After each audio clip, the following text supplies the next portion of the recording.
कुशीनगर में एक साहित्य समूह निराला शब्द संवाद मंच स्थापित कर हर महीने मासिक गोष्ठी कराता हूँ और नवोदित कवियों का सम्मान भी करता हूँ।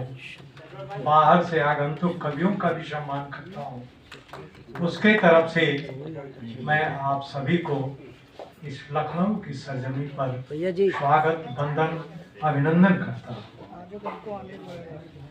मैं ओम प्रकाश द्विवेदी नहीं, थोड़ा रुक, ऐसे तो चला जाएंगे एकदम वहीं पे। पेशे से शिक्षक रहा,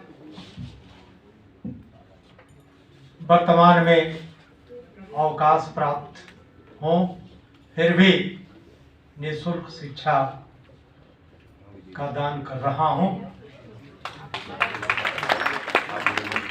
और मिशन मेरी पत्रकारिता है।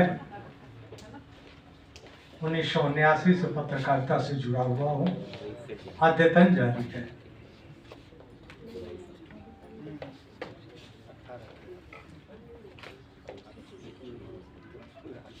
अब मैं आपको आज ही संयोग से, जैसे रात उतरा